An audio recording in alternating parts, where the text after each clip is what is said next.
기도하겠습니다. 주는 그리스도시요 살아계신 하나님의 아들이시나이다. 하나님 감사를 드립니다. 특별히 오늘 마태복음 25장 31절에서 45절의 본문을 통하여 지극히 작은 자 하나에게 한 것과 하지 아니한 것에 대한 중요한 답을 찾는 최고의 예배가 될 수 있도록 축복하여 주옵소서.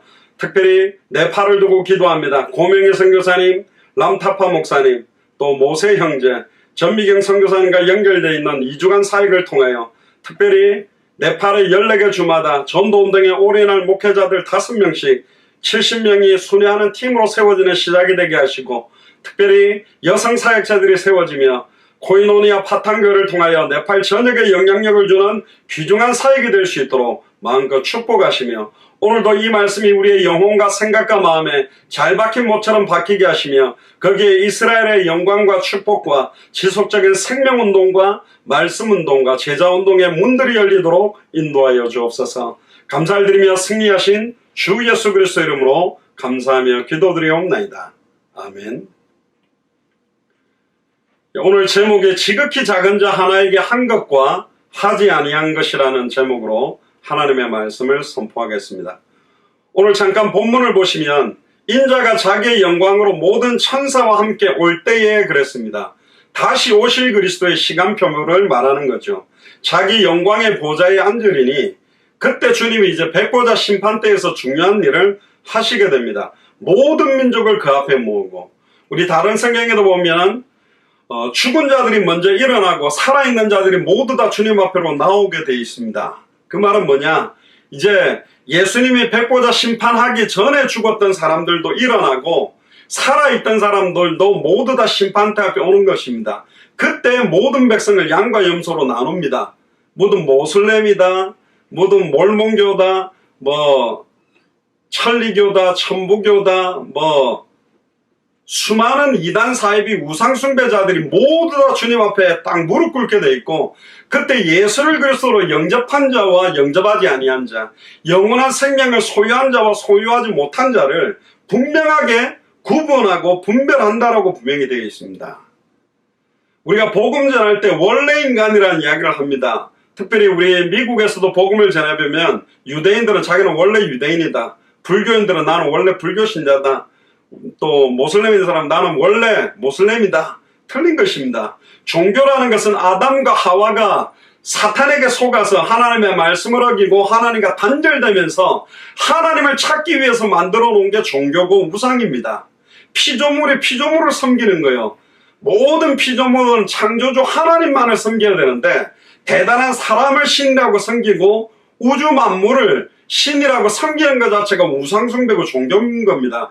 틀렸습니다. 원래 모든 인간은 창세기 1장 27절 28절에 하나님의 형상대로 창조돼서 하나님과 함께 하던 존재였습니다.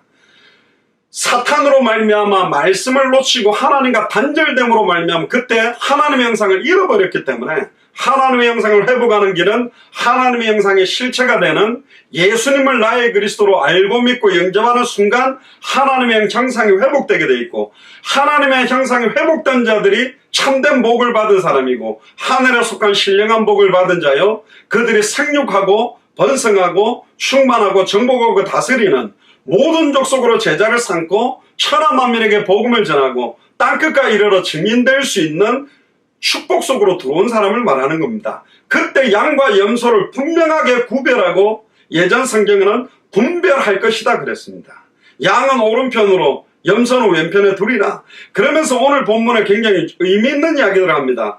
예전에는 제가 이 부분에 대해서 많이 이렇게 좀 갈등을 했습니다. 이해가 잘 안 됐어요. 어떤 부분이냐? 그때 이 임금이 그 오른편에 있는 자들에게, 양들에게 말하는 거죠. 내 아버지께 복받을 자들이여, 나와 창세로부터 너희를 위하여 예비된 나라를 상속해라, 천국을 상속해라는 것이고, 그러면서 이런 말을 합니다. 35절 36절에 보니까 내가 줄일 때 너희가 먹을 걸 나에게 줬다. 내가 목마를 때 너희가 나를 마시게 했다. 내가 나그네 되었을 때 너희가 나를 영접했다. 내가 벗었을 때에 옷을 입혀줬고 병들었을 때에 돌아보았고 옥에 갇혔을 때 와서 보았다.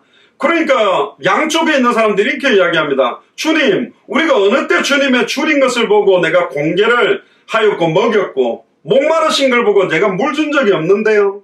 나 어느 때 나그네가 돼서 내게 왔었습니까? 내가 영접한 적이 없었는데요. 예수님이 벗은 걸 보고 내가 옷을 준 적도 없는데요. 어느 때에 병드신 것인지 옥에 갇히신 것인지 우리가 간 적이 없는데 이게 어떤 일입니까? 그때 40절에 이런 이야기를 합니다. 내가 진실로 너에게 이르노니 너희가 여기 내 형제 중에 지극히 작은 자 하나에게 한 것이 곧 나에게 한 거다. 오늘 제목이 뭡니까? 지극히 작은 자 하나에게 한 것이 예수 그리스도께 한 것이고 지극히 작은 자 하나에게 하지 아니한 것이 예수님께 하지 아니한 것이다. 이런 이야기를 합니다. 그러면 지금부터 우리가 빨리 많은 사람들에게 이제는 먹여야 되겠구나. 그래서 바꿔주는 목사님들 막 역전에 가면 막 점심 대접하고 국수 삶아주고 이런 걸 해야 됩니까?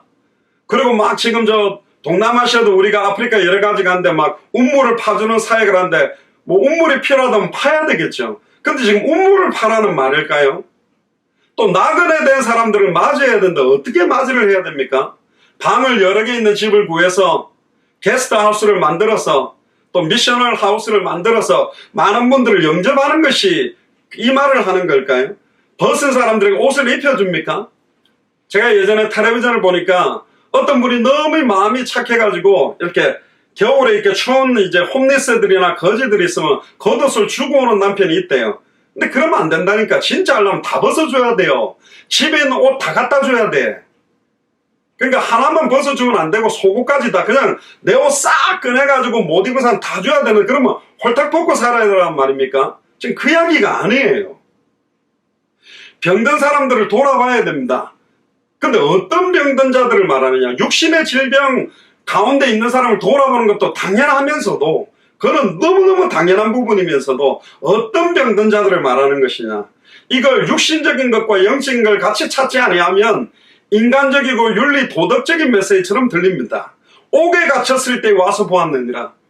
이거는 재소자들한테 가야 된다는 말이냐? 아니라니까. 저는 소년원 사역한다고 청소년들 그 교도소도 가보고 어른들 교도소 가서도 복음을 전해봤는데 지금 여기서 예수님이 말하려고 하는 핵심이 따로 있다는 겁니다.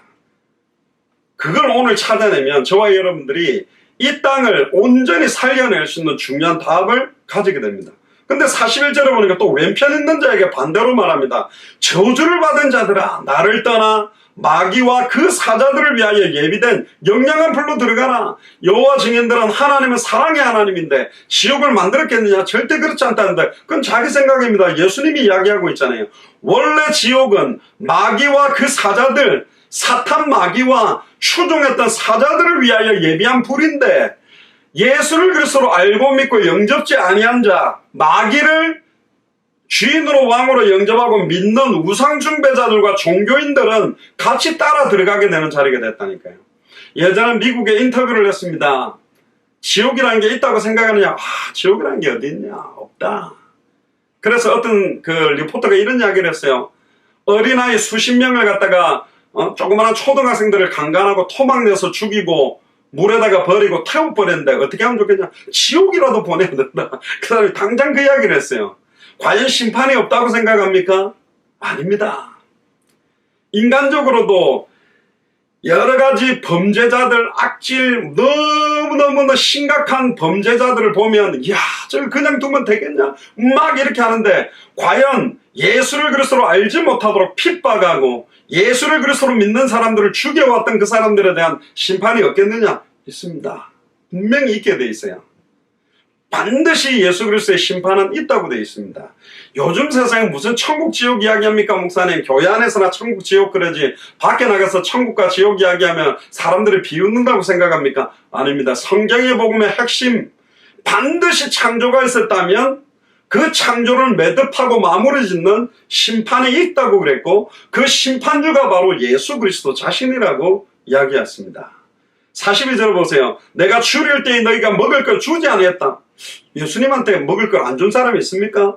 예수님 목마르다 했는데 물 준 사람도 없고 나그네 되었는데 영접도 안 했고 벗었는데 옷도 입히지 아니하고 병들었는데 옥에 갇혔을 때 돌아보지 않았다. 그러니까 또 오른 왼편에 있던 자들이 이야기하면 주여 우리가 어느 때 주님이 줄인 거 목마르신 거 나그네 된 거 벗으신 거 병든 거 옥에 갇힌 거 보고 공양 안 한 적이 어디 있습니까? 난 그런 적도 없어요. 그때 임금이 다시 이야기합니다. 내가 진실로 너에게 이르노니 이 작은 자 하나에게 하지 아니한 것이 곧 내게 하지 아니한 것이라 하리니.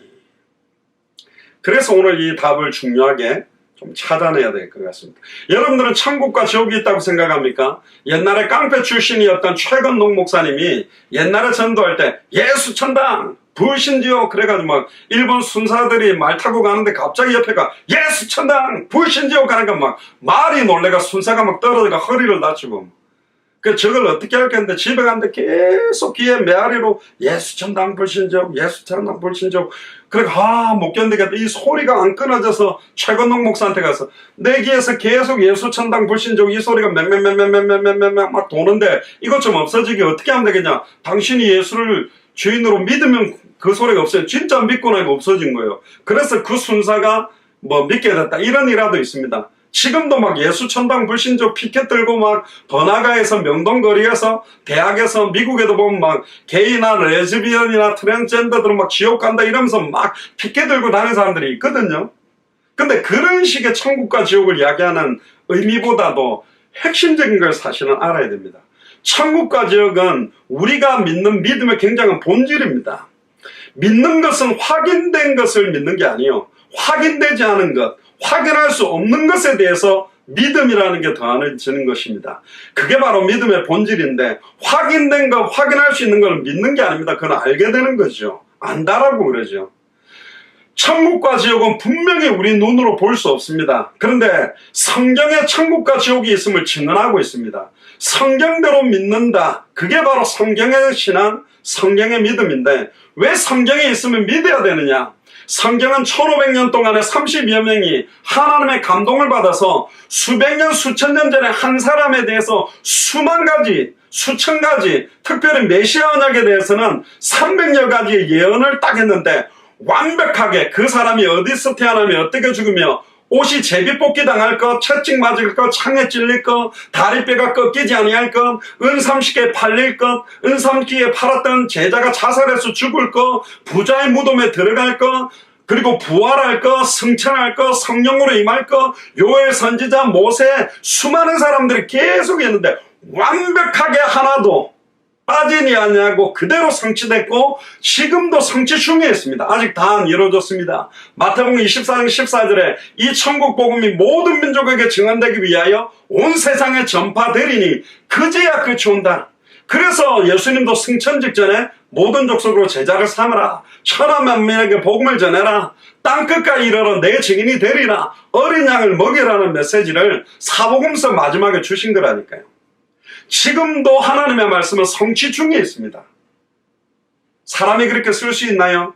700년 전에 처녀가 잉타의 아들 낳는다고 이사야가 이야기했다니까. 요엘 선지자가 아예 마지막 때에는 남종이나 여종이나 어린아이 늙은이나 성령을 물붓듯이 부음을 받을 것이 됐는데 아예 수백 년 뒤에 오순절 마가의 집 다락방에 성령 충만함이 그대로 성취됐어요. 성경은 정확하게 완벽하게 살아서 성취되고 있습니다. 푸른 마르고 꽃은 시들한 우리 하나님의 말씀은 영원하다. 율법의 1.1획도 떨어지지 아니하고 그대로 성취되는 것이 하나님의 말씀입니다. 하나님의 말씀은 살았고 좌우의 날선은 어떠한 검보다 예리하여 우리의 혼, 영, 관절골수, 생각과 마음을 완벽하게 찔러 쪼개는 능력이 있다니까요. 아멘입니까? 이거를 나에게 주시는 말씀으로 붙잡으면 나의 혼, 영, 관절골수, 생각, 마음, 세포 조직, 암덩어리 모든 부분에도 성령의 역사가 임할 수 있습니다. 신약 성경의 천국과 지옥을 가장 분명하게 묘사한 게 누가복음 16장 19절 31절에 보면 부자와 나사로에 대한 말씀이 나옵니다. 어릴 때 여러분들 많이 들었죠. 부자는 살아있는 동안에 너무너무 돈이 많아서 날마다 파티를 열고 행복하게 살았는데 반대로 나사로는 불행하고 살다가 죽었는데 보니까 나사로는 아브라함 품에 안겼고 부자는 지옥 갔다. 이거는 부자는 지옥 가고 거지처럼 살면 천국 간다는 이야기가 아닙니다.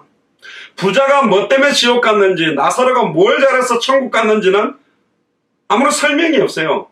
이거 어떻게 해서 갔느냐보다 성경을 복음의 해석으로 성경이 깨닫게 하려고 하는 게 하나가 있어요. 많은 사람들은 자기 입장에 따라서 이 성경을 해석합니다. 유명한 어떤 목사님은 나사로가 복음을 알지 못하기 때문에 거지같이 비참하게 살았다. 복음을 알았다면 부자처럼 아예 자기 분야에 성공하고 응답받고 어마어마한 축복을 받았을 건데, 근데 그렇지 않습니다. 제가 누누이 많이 강조하면서도 사도 바울뿐만 아니라 초대교회 모든 12제자, 70인 제자, 120문도들은 먹지 못하고 자지 못하고 입지 못하고 채찍에 맞고 도망다니고 어마어마한 고통 속에 있었고, 아예 300년 넘게 카타콤 속에서 그 음침하고 칙칙하고 습기가 많고 막 스잔한 무덤 안에서도 세상이 주는 것과 다른 평안함을 누렸던 그 사람들의 삶이 비참했냐? 아닙니다. 지상에서 10명의 황제들이 누렸던, 로마 시민들이 누리고 놀았던 그 부귀영화와 각종 아름다운 연애와 너무너무 맛있는 음식과 비교할 수 없는 자리에 있었지만 그들과 비교할 수 없는 행복과 기쁨이 있었다니까요. 이걸 어떻게 보느냐? 많은 사람들이 이걸 가지고 육신화시키고 세속화시키고 기복주의적이고 번영신학적으로 해석하고 있는데, 중요한 포커스 한 가지를 놓쳤습니다. 그 첫 번째 포커스가 뭐냐면 부자를 향해서 하나님이 부자들에게 주는 메시지입니다. 이 부자가 뭐냐? 이 부자는 돈 많은 부자를 말하는 게 아니에요. 자기 상 밑에 가까운 곳에 있는 가난한 자, 먹지 못하고 헐벗은 이 나사로를 돌아보지 않고 있어요. 긍휼이 여기지를 않아요. 육신적인 긍휼보다는 영적인 긍휼에 대한 것을 예수님이 말하려고 하는 겁니다. 이 부자가 누구냐? 바로 이스라엘 유대인들을 말합니다. 하나님의 축복을 받은 선민의식에 사로잡혀 스스로 율법을 완벽하게 준수하고 있다고 자부하면서 이방 민족에 대해서는 아예 자기들과 구별하고 지금 누리는 부귀영화에 취해서 살고 있는 유대인들, 바리새인, 사두개인, 서기관들, 자기가 문을 열고 천국으로 들어가는 문고리를 잠궈버리고 자기도 안 들어가고 많은 사람들이 안 들어가도록 딱 막아놓고 율법주의로 빠지게 만들고 지식주의로 빠지게 만드는 바리새인, 사두개인, 서기관들을 암시하고 있는 겁니다. 오히려 비참한 처지에 있는 나사로가 누구냐? 이방인, 외인 같은 지금 우리를 말하는 의미입니다. 그가 지옥에 간 이유는 현저합니다. 정확합니다. 오늘 제목이 뭐냐? 이 지극히 작은 자 하나에게 하지 않은 거요. 처음부터 선택받았던 이스라엘의 이름은 야곱에게 줬습니다. 야복 강가에서 하나님과 씨름하다가 이겨서 하나님과 더불어 싸워서 이겼다고 받은 이름이 이스라엘이요. 그 허리에서 열왕과 열방이 나올 것이라는 최고의 축복을 이름을 받은 것이 이스라엘입니다. 거기에 12지파를 통해 지금까지 유대인들이 일어났는데도 불구하고 유대인이라는 선민의식에 사로잡혀서 메시아의 언약을 놓쳐버리고 심지어 자기들이 원하는 메시아가 아니라고 예수님을 십자가에 못 박아 죽여버렸습니다. 강도 바라바를 살리고 예수가 만약에 진짜 우리가 기다렸던 메시아라면 나와 우리 후손들에게 피를 돌려라고, 피값을 돌려라고 하고 저주하면서 예수님을 죽인 민족이 누구냐? 이스라엘이라니까요. 결국은 모든 족속 천하만민 땅끝, 처음부터 아브라함에게 네 씨로 말미암아 천하만민이 복을 얻고 열방이 복을 얻게 될 이 복음의 핵심, 예수가 메시아, 예수가 그리스도, 그 복음으로 영적인 긍휼을 베푼 적이 없다. 이 복음을 한 번도 전한 적이 없다. 그게 누구냐? 염소입니다. 그게 나사로를 영적으로 보고 진정으로 도와줘야 돼. 육신적인 긍휼함을 돕는 것뿐만 아니라 영적인 그 상태들을 알고, 베드로와 요한이 성전 미문에 앉아있던 안전뱅이에게 동전도 줄 수 있고 육신적인 봉사도 할 수 있지만 은과 금은 내게 없거니와 내게 있는 것으로 네게 주노니 나사렛 예수 그리스도의 이름으로 일어나 걸으라고, 예수가 그리스도라는 그 이름의 능력의 비밀을 전달했을 때 일어나서 성전으로 들어가서 하나님을 만나는 예배, 죄와 저주에서 해방된 예배, 사탄과 사망권세를 깨뜨리고 승리한 예배를 드리게 됐거든요. 지금 여기서 말하는 긍휼이라는 말은 조금 이따 설명하겠습니다만은, 여기서 먹이고 마시고 입히라는 말은 육신적인 걸 포함하면서도 궁극적으로는 영적인 겁니다. 영적으로 먹이고 영적으로 입히고 영적으로 돌아보지 아니한 것 때문에 사실은 모든 영혼들이 지금 목자 없는 양과 같이 유리하며 방황하는 거라니까요. 나사로에게 필요한 것은 육신의 떡도 되지만 생명의 떡, 성경의 복음을 나눠야 되는데, 이걸 공감할 수 있는 하나님의 마음, 하나님의 자비, 하나님의 은혜, 하나님의 성품이 없는 자, 이 사람은 이미 복음을 소유한 자가 아니라는 거죠. 그게 암묵적으로 부자에게 들어가 있는 겁니다. 사실 그런 사람이 혹시 천국을 간다 해도 천국이 지옥보다 더 견디기 어려울 겁니다. 갈 수도 없지만 이 사실을 뒷받침해주는 기사 내용이 오늘 본문에 나오는 양과 염소의 비유입니다. 양과 염소로 구분되는 기준은 명확합니다. 요한일서 5장 11절에 13절을 보면 또 증거는 이것이니 아들에게만 생명이 있는데 아들이 있는 자는 생명이 있고 아들이 없는 자는 생명이 없다. 아들의 이름을 믿는 너에게 영생이 있음을 알게 하려 함이라. 아들의 이름 예수, 구원자란 뜻이죠. 자기 백성을 죄에게서 구원할 자 이름입니다. 그럼 예수님의 직분이 뭐냐? 메시아 그리스도의 시브레어 메시아, 헬라어로 그리스도는 기름 부음 받은 자. 구약 성경에는 아담과 하와가 하나님을 떠난 근본 원인을 축약하면 세 가지로 볼 수 있습니다. 사탄 문제, 사단의 미혹을 받고 말씀을 놓치는 죄를 짓고 하나님을 떠나 육신을 입게 되는데 이 사탄을 깨뜨릴 참된 왕을 바라보면서 구약에 많은 왕들을 세웠어요. 참제사장, 과거, 현재, 미래 모든 죄와 저주를 해방시키는 언약을 바라보면서 아담의 후손들을 일시적으로 머리에 기름을 부어서 제사장으로 세우고 하나님을 만나는 길을 말하기 위해서 수많은 아담의 후손들에게 일시적으로 머리에 기름을 부어, 머리에 기름을 붓는다는 말은 성령 부음을 통해 거룩한 직분, 하나님 만나는 말씀을 선포하고 죄를 반복적이고 일시적으로 해결하는 제사를 집행하게 하고 하나님 대신 통치하게 만들었지만 여자의 후손이 와서 참선지자, 참제사장, 참왕으로 오시면 아예 사탄 문제를 단번에 영원히 해방시키는 참된 왕이 온다. 짐승의 피가 아니라 자기의 피로 과거, 현재, 미래 모든 죄와 저주를 해방시키는 참제사장이 온다. 자기 몸을 찢어서 누구든지 주의 이름을 부르면 하나님 만나게 하는 참선지자가 온다. 처녀가 잉태하여 성령으로 잉태돼서 죄 없이 사람의 몸을 입고 오신 여자의 후손은 지구상에 딱 한 명입니다. 사도행전 4장 12절에 천하 인간의 구원 얻을 다른 이름이 없다. 그래서 육신을 갖고 있는 남자와 여자의 씨로 말미암아 태어난 모든 사람들은 아담의 후손입니다. 아담의 후손은 죄인이요. 죄인은 죄 문제를 해결할 수 없고 죄인은 사탄을 이기는 게 아니라 사단의 종로로 가게 돼 있고 거룩하신 하나님을 만나게 할 수가 없다. 그래서 태초에 말씀이 계시느라 이 말씀이 하나님과 함께 계셨으니 이 말씀이 하나님인데 말씀이 육신을 입고 눈에 보이는 하나님으로 오신 분이 누구냐? 예수님입니다. 그분이 바로 그리스도, 참선지자, 참제사장, 참왕이다. 이게 사실 복음이요. 이걸 먹여야 돼요.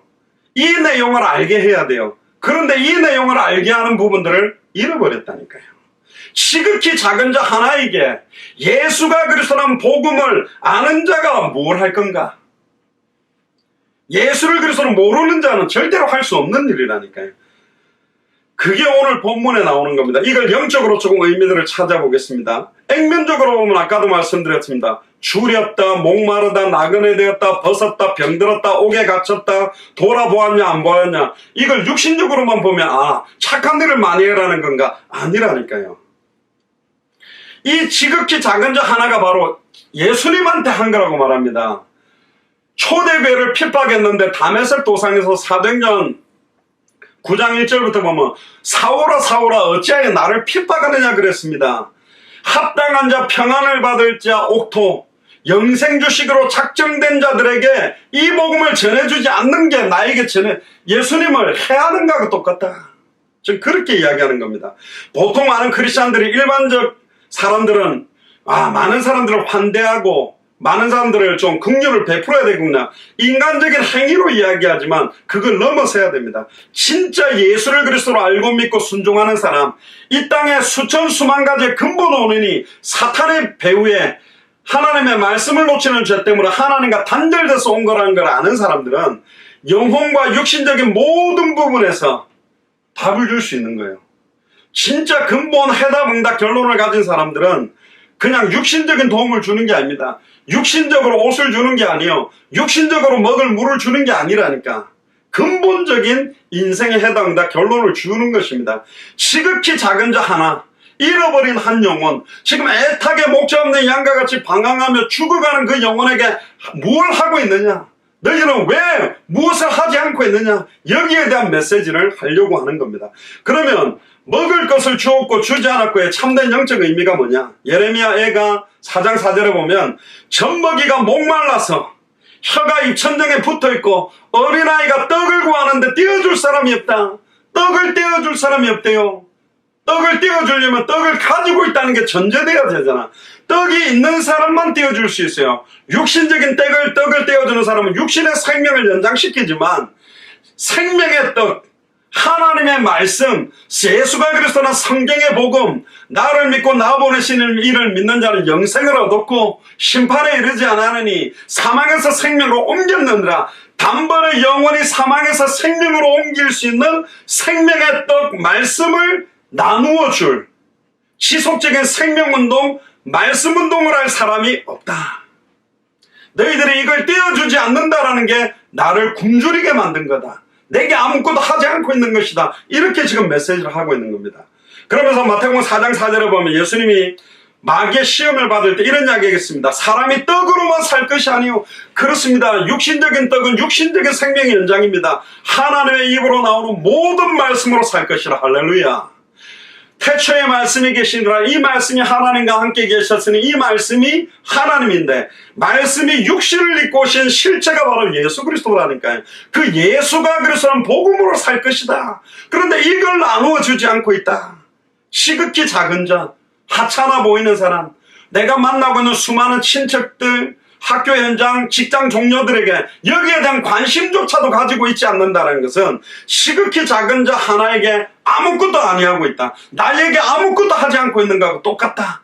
이렇게 치환해서 이야기를 하고 있는 겁니다. 마가복음 7장 24절에 29절에 보세요. 더러운 귀신 들린 어린 딸을 둔 한 여자가 수로보리게 여인이죠. 자기 딸에게 귀신을 쫓아달라고 막 간구하기 위해 왔습니다. 그러니까 예수님이요 시험하기 위해서 이런 이야기를 합니다. 자녀로 먼저 배불리게 먹이게 할지니 자녀들의 떡을 취해서 개들에게 던지면 마땅치 아니하다. 그러니까 이스라엘 민족은 자녀고 수로보리게 여인과 한국 사람이든 이방인들은 개다. 예수님이 그렇게 말한 거예요. 그냥 직설적으로 너 개야. 너한테 줄 떡은 없어. 그래놓고 시험을 딱 봤는데 내가 또 에이 더러워라 안 먹어 하고 갈 뻔일 건데 이 여인은 뭐라고 이야기합니까? 주여 올소이다마는 상아의 개들도 아이들이 먹던 부스러기는 먹지 않습니까? 그 부스러기만 받아도 우리는 살겠나이다. 할렐루야. 넉넉한 떡이 아니라 아이들이 먹다가 흘린 거 하나만 집어먹어도 나는 살 수 있는 게 바로 생명의 말씀, 생명의 떡입니다. 예수가 그리스도의 복음 한마디만 들어도 나는 살 수 있습니다. 이 믿음으로 다가온 거요. 그러니까 예수님이 이렇게 말합니다. 이 말을 하였으니 네가 떡의 의미를 알고 있으니 떡이 뭔지를 알고 있으니 예수가 그리스도는 복음이 뭔지를 알고 있으니 내가 그리스도는 그 의미를 네가 알고 있으니 돌아가라. 귀신이 내 딸에게서 나갔다. 나가라 들어가라도 아니요. 진짜로 오늘 여러분들이 말씀을 살아있는 하나님의 말씀을 아멘으로 믿음으로 받는 순간 끝이라니까. 그 문제가 있어도 관계가 없어요. 그 문제 속에서 참 평안과 기쁨을 누릴 수 있다니까. 전혀 문제되지 않는 거예요. 여자가 집에 돌아가 본즉 아이가 침상에 누웠고 귀신이 나갔더라. 믿음 고백하는 순간 나가는 것입니다. 할렐루야. 옆 사람한테 이야기하세요. 믿음을 고백하는 순간 귀신은 떠나간다. 한 번 더 하세요. 믿음을 고백하는 순간 어떤 것도 문제되지 않는다. 아멘입니까? 요한복음 6장 26절에 40절에 보세요. 예수께서 대답하여 가라사대 내가 진실로 전시에게 너희에게 말하나니 너희가 나를 찾는 것은 표적을 본 까닭이 아니요. 표적을 받아야 되는데 떡을 먹고 배부른 까닭이기도 하다. 이분이 우리의 왕이 된다면 우리를 배부르게 하고 있다. 예수님을 믿으면 육신적으로 잘 살기 위해서 좋은 대학 가기 위해서 내 사업이 번창하기 위해서 그 육신적으로 이 땅의 소망을 채우는데 예수를 그리스도로 믿는 게 아니라니까요. 썩는 양식을 위하여 일하지 말고 영생하도록 있는 양식을 위하여 하라. 이 양식은 인자가 너에게 주리니 인자는 아버지 하나님의 인치신 자다. 그러니까 묻습니다. 6장 28절에 우리가 어떻게 하여야 하나님을 일을 할까요? 하나님의 일을 하고 싶으십니까? 29절에 예수님이 이렇게 말합니다. 예수께서 대답하여 가라사대 하나님의 보내신 자를 믿는 것이 하나님의 일이다. 뭐 청소하고 뭐 헌금하고 뭐 건축하고 이런 게 아니라 하나님의 보내신 자를 믿는 것, 예수를 그리스도로 정확하게 알고 정확하게 믿게 하는 게 하나님의 일이다. 이게 떡을 떼어주는 거요. 30절에 저희가 묻되 그러면 우리로 보고 당신을 믿게 행하시는 표적이 무엇입니까? 하시는 일이 뭡니까? 기록된 바 하늘에서 저희에게 떡을 주어 먹게 하였다는것 같이 우리 조상들은 광야에서 만나를 먹었다. 하늘에서 내려온 만나, 이 땅에서 만들 수 없는, 사람의 힘으로 만들 수 있는 게 만나가 아니요 하나님이 하늘로부터 내려줬습니다. 그러나 그 만나를 먹은 자들이 들 중에서도 광야에서 많이 죽었습니다. 그러나 하늘에서 내려온 참떡, 하늘에서 내려온 산떡, 누구냐? 예수 그리스도입니다. 그 예수님을 나의 주인으로 왕으로 영접하면 영원한 생명을 얻게 되는 거다. 그래서 요한복음 6장 32절에 예수께서 이르시되 내가 진실로 진실로 너희에게 말하는데 하늘에서 내린 떡은, 하늘에서 내린 떡이 누굽니까? 예수 그리스도 자신입니다. 모세가 준 것이 아니다. 오직 내 아버지가 하늘에서 내린 참떡을 너희에게 주시나니. 요한복음 1장 1절 14절에 태초의 말씀이 계시다. 이 말씀이 하나님과 함께 계셨으니 이 말씀이 하나님인데 말씀을 육신을 입고 이 땅에 왔으나 아무도 알아보지 못하고 영접지 아니하였으나 영접하는 자 곧 그 이름을 믿는 자들에게는, 예수님을 나의 그리스도로 알고 믿는 자들에게는 하나님의 자녀가 되는 권세를 주신다. 이게 바로 하늘에서 내린 참떡을 먹는 방법이라니까. 생명을 내가 취하는 방법이라니까요. 하나님의 떡은 하늘에서 내려 세상에게 생명을 주는 것이다. 육신의 생명뿐만 아니라 영원한 생명입니다. 할렐루야. 옆 사람한테 이야기했어요. 영원한 생명. 우리는 영원한 생명을 얻은 자라니까요.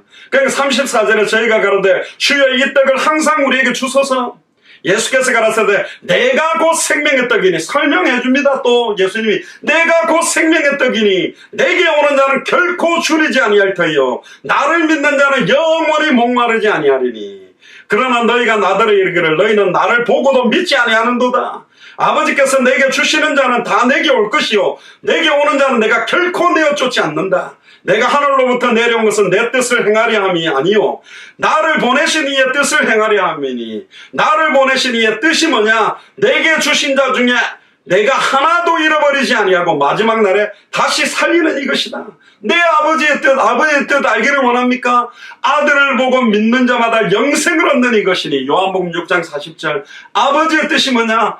하나님의 일과 내 아버지의 뜻이 똑같아요. 보내신 자를 믿는 것, 아들을 보고 믿는 것, 영생을 얻게 하는 것, 마지막 날에 내가 이를 다시 살리겠다.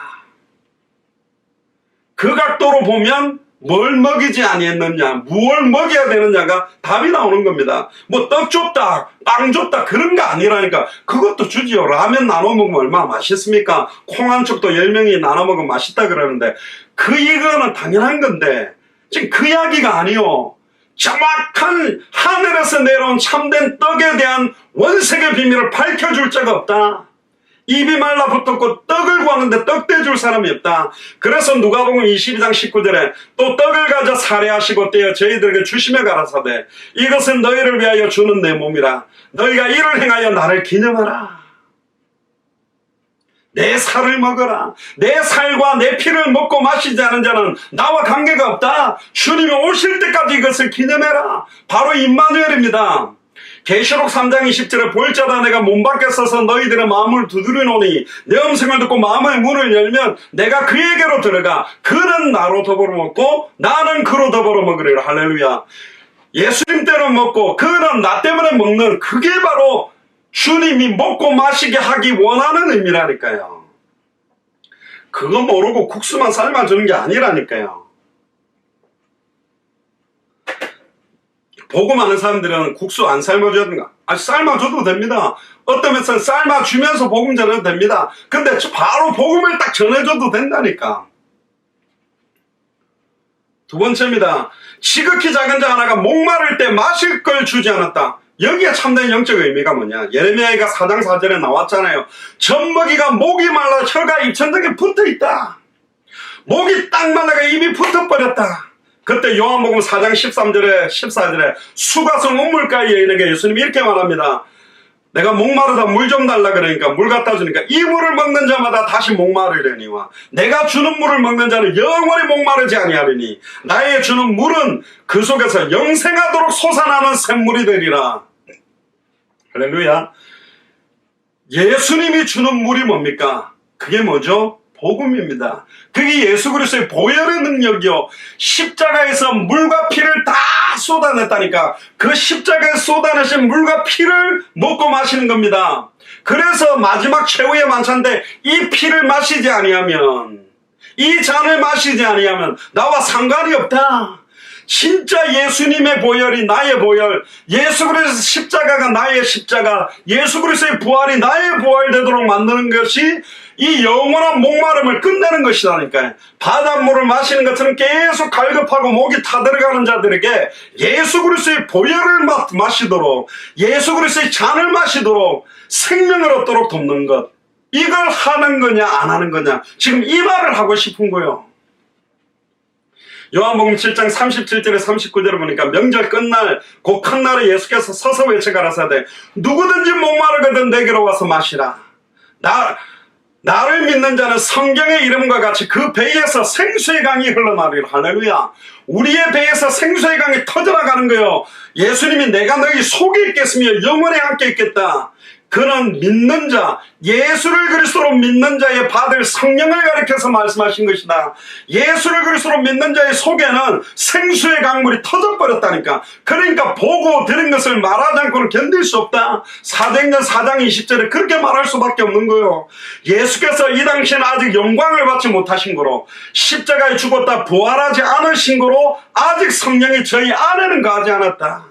예수님이 십자가에 죽고 부활하기 전까지는 성령이 임재했다가 떠나기도 했어요. 일대왕 사울왕에게 임했다가 하나님의 영이 떠나버리고 거두어버리니까 악신이 들리기도 했잖아요.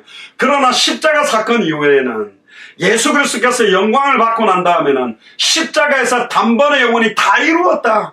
단번에 영원히 하나님 만나는 길, 단번에 영원히 과거 현재 미래 모든 죄와 저주에서 해방되는 길, 단번에 영원히 사탄 마귀 귀신 사망 권세를 깨뜨리고 승리한 길을 연 이후에는 내가 너희 속에 있겠으며 영원히 너희가 하나님의 성전인 것과 하나님의 성령이 너희 안에 거하는 것을 알지 못하느냐.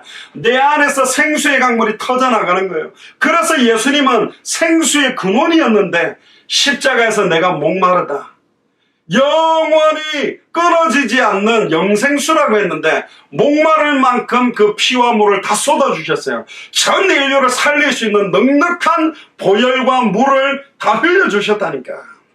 그래서 에스겔 47장에 보면 성전 문지방에서 물이 흘러나가는데 발목을, 무릎을, 허리를, 키를 넘어서 창이랄 강물이 돼서 떠내려가는데 그 강물이 흘러들어가는 곳마다 모든 것이 다 살고 강가의 어부들이 고기를 치고 그물로 고기를 잡게 될 것이다. 이 생수의 강물이, 복음의 강물이 여러분들이 살고 있는 가정으로부터 시작해서, 나로부터 시작돼서 나의 자녀들에게, 가정에, 우리 지역에, 내가 가는 곳마다 흘러들어가는 겁니다. 여러분들 전에 일본에 쓰나미 왔을 때 봤습니까? 불도 무섭지만 물이 무섭거든요. 불은 물 갖고 끄는데 이 물은 뭐 어떻게 할 방법이 없잖아요. 그냥 다 밀어버린 것이 또 다 밀고 가버린 겁니다. 그 생수의 강물이 여러분들 지역을 완전히 덮게 되기를 주의 이름으로 축복합니다. 할렐루야. 시극히 작은 자 하나가 나그네 되었다는 말이 뭡니까? 마태복음 9장 35절에 무리를 보시고 민망히 여기시니 이는 저희가 목자 없는 양과 같이 고생하며 유리한다. 영적인 나그네가 돼서 방황하고 있다. 조울증에, 우울증에 굉장히 막 갱년기를 맞이해서 수많은 아주머니들이 방황하고 있고, 제가 전에 대구에요, 콜라텍 제가 아는 목사님하고 그쪽 현장을 분석하는데 깜짝 놀랐습니다.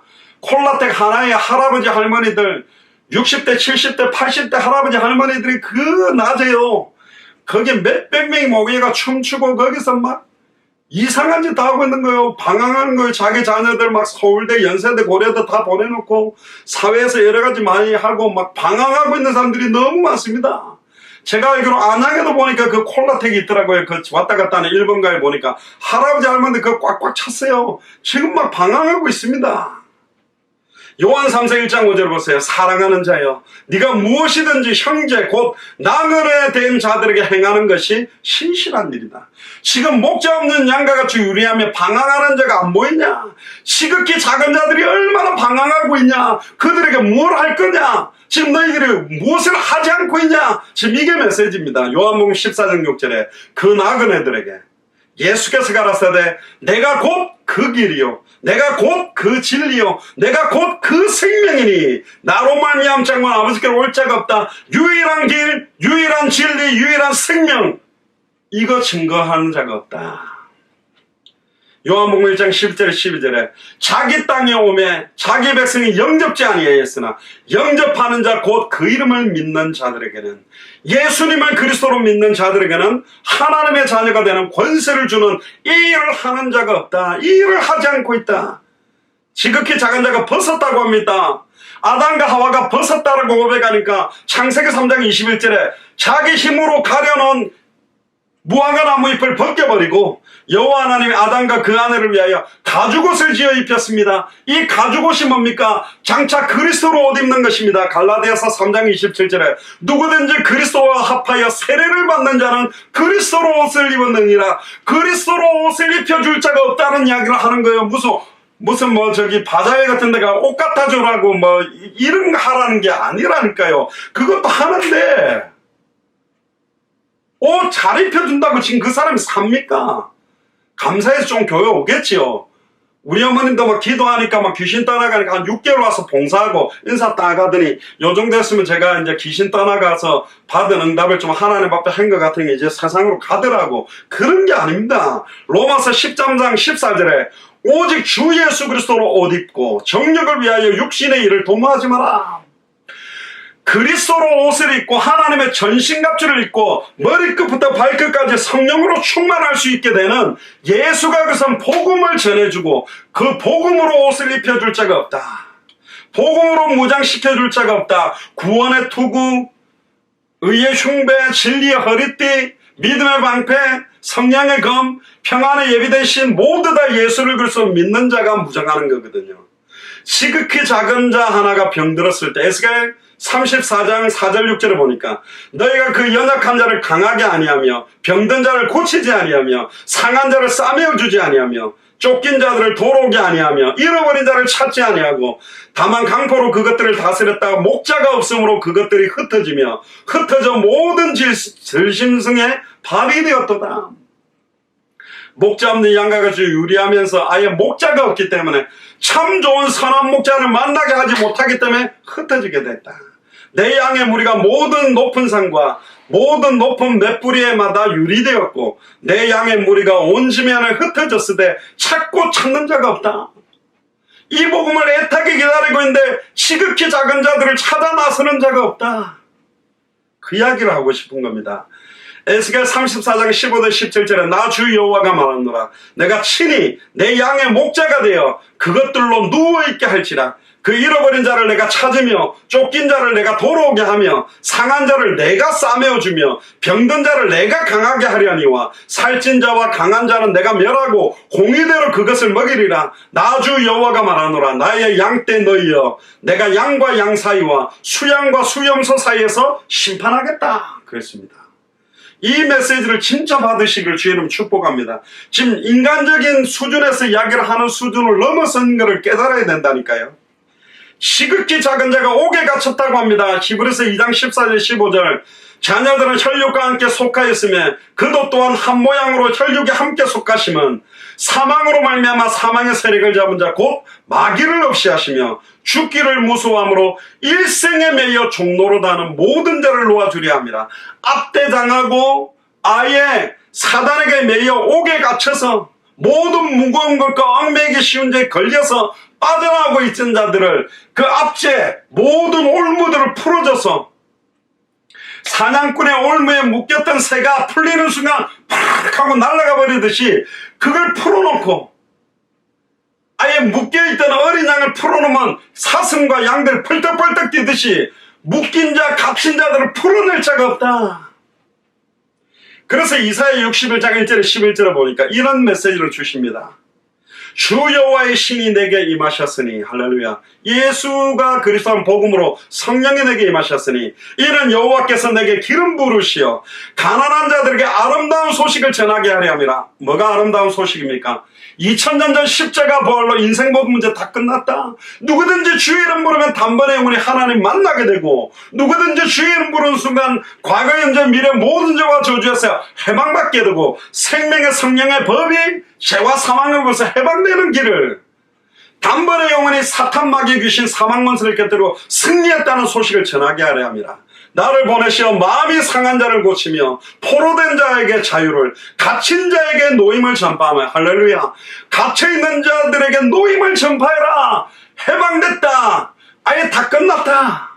이사야 61장 2절에 여호와의 은혜의 해와 우리 하나님의 신원의 날을 전파하여 모든 슬픈 자를 위로하되, 무릇 시온에서 슬퍼하는 자에게 화관을 주어 그 죄를 대신하여 희락의 기름으로 그 슬픔을 대신하며, 찬양도 있잖아요. 찬송의 옷으로 그 근심을 대신하게 하시고, 그들로 의의 나무 곧 여호와의 심으신 바 그 영광을 나타낼 자라 일컬음을 얻게 하심이니라. 그러면서 특별히 4절에 이런 이야기를 합니다. 그들은 오래 황폐하였던 것을 다시 쌓을 것이며, 할렐루야, 여러분들의 개인과 가정과 후대들이 완전히 황폐된 것이 다시 쌓을 것이다. 회복시킬 것이다. 소생시킬 것이다. 예로부터 무너진 것을 다시 일으킬 것이며, 황폐한 성은 곧 대대로 무너져 있던 것들을 중수할 것이다. 여러분들 가문을 타고 내려왔던 모든 저주재앙이 이제는 축복으로 바뀌게 될 줄로 믿습니다. 5절에 외인은 서서 너희 양떼를 칠 것이요, 이방 사람은 너희 농부와 포도원 지기가 되리라. 아까 부자와 나사로 이야기하면서 나사로가 외인이라 그랬습니다. 이방인이라 그랬습니다. 우리를 말하는 거예요. 이제 우리가 양떼를 치는 목자가 되고, 우리가 농부와 포도원 지기가 되도록 여호와의 기업을 물을 자로 우리를 불러주신 거예요. 그게 축복입니다. 6절에 오직 너희는 여호와의 제사장이라. 할렐루야, 아멘입니까? 옆 사람한테 이야기하세요. 당신은 여호와의 제사장입니다. 한 번 더 하세요. 당신은 여호와의 선지자입니다. 한 번 더 하세요. 당신은 여호와의 왕입니다. 예수님께서 우리를 선지자 직분, 제사장 직분, 왕 직분을 허락하신 거예요. 일컬음을 얻을 것이라. 사람들이 너희를 우리 하나님의 봉사자라 할 것이다. 옆 사람한테 한 번 더 이야기했어요. 당신은 하나님의 봉사자입니다. 그렇습니다. 우리는 사람에게 충성하거나 사람을 따라가는 것이 아닙니다. 참 좋은 선한 나의 목자를 따라가는 거요. 너희가 열방의 재물을 먹으며 그들의 영광을 얻어 자랑할 것이며, 너희가 수치 대신에 배나 얻으며 능력 대신에 분깃을 인하여 즐거워할 것이라. 그리하여 고토에서 배나 얻고 영영한 기쁨이 있으리라. 대전하 여호와는 공의를 사랑하며 불의의 강탈을 미워하여 성실히 그들에게 갚아주고 그들과 영영한 언약을 세울 것이다. 영영한 언약이 뭡니까? 마라나타의 언약입니다. 당대 세계봉의 완성의 언약입니다. 모든 족속으로 제자를 삼는 언약입니다. 천하 만민에게 복음을 증언하는 언약입니다. 땅끝까지 이르러 예수가 그 복음의 증인으로 서는 언약이라니까요. 9절에 그 자손을 열방 중에 그 후손을 만민 중에 알리리니, 무릇 이를 보는 자가 그들은 여호와께 복을 받은 자손이라 인정하리라. 내가 여호와로 인하여 크게 기뻐하며 내 영혼이 나의 하나님으로 인하여 즐거워하리니. 그렇습니다. 사람 때문에 기뻐하는 게 아니며 사람 때문에 즐거워하는 게 아니라 이사야 61장 10절에 여호와로 인하여 크게 기뻐하고 내 영혼이 나의 하나님으로 인하여 즐거워하리로다. 왜요? 이는 그가 구원의 옷을 내게 입히시며 의의 겉옷으로 내게 더하시며 신랑이 사모를 쓰며 신부가 자기 보물로 단장함 같게 하셨습니다. 땅이 싹을 내며 동산이 거기 뿌린 것을 움돋게 한같이 주 여호와께서 의와 찬송을 열방 앞에 발생케 하시리라. 이사야 61장을 여러분들에게 축복의 말씀으로 드립니다. 정말입니다. 결론적으로 정리를 해보면 오늘 본문은 육신적이고 인간적인 부분의 말씀도 주시는 것입니다. 이걸 배제하는 거 아닙니다. 그러나 참된 영적인 의미를 깨닫지 못하면 육신적인 필요만 채우고 끝나버리게 되는 것입니다. 양으로 구분된 사람들은 지극히 작은 자 하나의 육신적인 아픔뿐만 아니라 영적인 아픔과 영적인 고통을 영적으로 완전히 공감할 수 있는 사람을 말하는 겁니다. 염소로 구분된 사람들은 이걸 공감할 수가 없어요. 인간의 근본 원인이 뭔지를 모르나 사탄 문제가 뭔지, 죄와 저주 문제가 뭔지, 하나님과 단절된 문제가 뭔지를 모르는 거예요. 시극히 작은 자 하나를 봐도 간과하고 자기만을 위해 사는 사람, 바리새인 사두개인 서기관들이었습니다. 그래서 주님이 너희가 어린아이와 같지 아니하면 천국에 들어갈 수 없다. 어린아이들은 거짓말할 수 없어요. 그대로 드러내고 말씀이 가라면 가고 서라면 서고 사실 그대로 인정하고 공감할 수 있어야 된다니까요. 천국과 지옥은 성경에 복음의 중요한 핵심 요소입니다. 어떤 사람들은 돈이 없으면 지옥이라고 하지만 아니요. 예수가 그리스도는 성경의 복음에 공감하지 못하고 이걸 깨닫지 못하고 이걸 받지 못하는 상태가 지옥의 상태라니까. 아무리 육신적으로 좋고 행복한 조건의 자리에 있어도 하나님의 말씀과 하나님의 임재가 없다면 그곳이 지옥이고 앞으로도 지옥이 됩니다. 어떤 분이 이런 이야기를 하더라고요. 자신이 천국에 갔다 왔다는 간증을 막 하는 사람들을 들었다. 지옥에 가니까 목사 장로들도 많고 기독교인 80%가 지옥에 있더라. 그럴 수도 있습니다. 근데 이걸 믿어도 될까요? 그렇게 물었다고 합니다. 절대 믿지 마세요. 이런 류의 간증은 굉장히 개인적이고요. 성경하고 너무너무 다릅니다. 천국에 갔더니 누가 있더라. 지옥에 갔더니 누가 있더라. 개인적인 책임들을 정설처럼 확대해가지고 막 성경이라고 말하는데 틀린 것입니다. 천국과 지옥은 순례하는 코스가 아니에요. 한번 천국 가면 못 나옵니다. 한번 지옥 가면 못 나오는 거예요. 그걸 보고 왔다 갔다 하는 게 아닙니다. 어떤 사람은 예수 그리스도의 재림의 날짜를 계산해서 막 이상하게 이야기하는 그 틀린 것입니다. 천국은 한 번 가는 것이지 마음대로 들락날락 하고 다니는 데가 아니에요. 부자와 나사로 비유를 보면 부자가 나사로를 보내서 그 손가락 끝에 물을 찍어서 지옥에 있는 자기 혀를 서늘하게 해달라. 그때 아브라함이 너희와 우리 사이는 큰 구렁텅이가 있어서 여기서 거기를 건너가고자 하는데 갈 수도 없고 건너올 수도 없다. 왕래가 불가능한 겁니다. 천국과 지옥 간증은 사람마다 달라요. 그리고 전도에 도움된다면서 막 그런 분들을 간증자로 세우는데 그것보다도 누가복음 16장 31절에 뭐라고 그랬냐. 죽었던 나사로가 살아나간다고 해도 그걸 봐도 믿지 않는다. 모세와 선지자들에게 듣지 아니하면 모세와 선지자가 뭐냐. 구약의 말씀을 말하는 겁니다. 즉 메시아의 언약 메시아가 누군지에 대한 답을 말씀을 가지고 찾지 아니하면 비록 죽은 자 가운데서 살아나는 자가 있을지라도 고난을 받지 아니한다. 죽었다가 살아난 사람이 생긴다고 해서 막 전도가 되냐? 아닙니다. 선한 목자의 음성을 듣는 양은 따로 있다는 거죠. 결론입니다. 천국은 예수를 그리스도로 믿고 구원받은 사람들이 들어가는 영원한 초소입니다. 지옥은 예수를 그리스도로 믿지 않고 구원받지 못한 사람들이 영원한 고통을 느끼도록 들어가는 불못 유황 불꽃입니다. 결국 이것은 한번 들어가게 되면 마음대로 나오고 들어가고 하는 것이 아닙니다. 결국은 계시록 21장 1절에 7절을 보니까 천국에 대해서 이렇게 설명합니다. 또 내가 새 하늘과 새 땅을 보니 처음 하늘과 처음 땅이 없어졌고 바다도 다시 있지 않더라. 또 내가 보매 거룩한 성 새 예루살렘이 하나님께로부터 하늘에서 내려오니 그 예비한 것이 신부가 남편을 위하여 단장한 것 같더라. 내가 들으니 보좌에서 큰 음성이 나서 가로되 보라 하나님의 장막이 사람들과 함께 있으며 하나님이 저희와 함께 거하시리니 저희는 하나님의 백성이 되고 하나님은 친히 저희와 함께 계셔서 4절에 너무 멋있는 말씀이 나옵니다. 모든 눈물을 그 눈에서 씻기심에 다시 사망이 없고 애통하는 것이나 곡하는 것이나 아픈 것이 다시 있지 아니하리니 천 것들이 다 지나갔습니다. 사도 요한을 통해서 선명하게 보여준 겁니다. 그리고 5절에 보좌에 앉으신가 가라사대 보라 내가 만물을 새롭게 하노라 하시고 또 가라사대 이 말은 신실하고 참되니 기록하라 하시고 또 내게 말씀하실 때 이루었다. 나는 알파와 오메가요 처음과 나중이라. 내가 생명수 샘물로 목마른 자에게 값없이 주리니 이기는 자는 이것들을 유업으로 받으리라. 나는 저희 하나님이 되고 그는 나의 아들이 되리라. 너는 내 아들이라. 1차적으로는 예수님이 세례 요한한테 세례를 받을 때 하늘로부터 난 음성이면서도 예수를 그리스도로 영접하고 믿는 우리가 하나님의 아들이라 칭함을 받게 되는 거예요.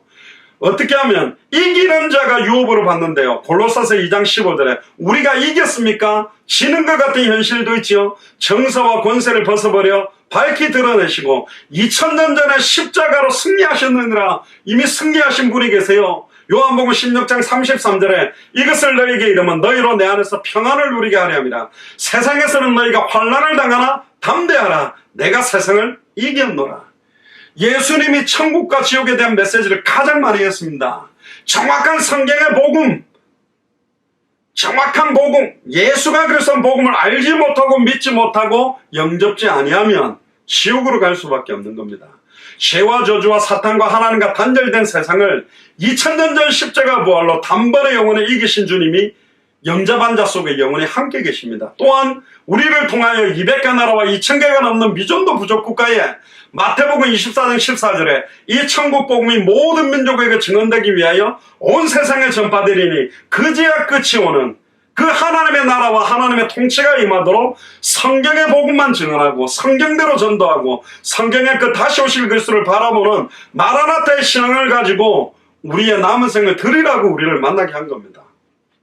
이런 중심, 이런 삶, 이런 언약을 가지고 일평생 완전히 누리게 되기를 주의 이름으로 축복합니다. 특히 결론적으로 베드로전서 3장 15절에 16절에 이런 말씀이 있습니다. 너희 마음에 그리스도를 주로 삼아 거룩하게 하고 너희 속에 있는 소망에 관한 이유를 묻는 자에게는 여러분들 속에 저의 속에 있는 소망에 관한 이유, 너는 무슨 소망을 가지고 그렇게 교회 다니고 신앙생활하느냐, 대답할 것을 항상 예배하라.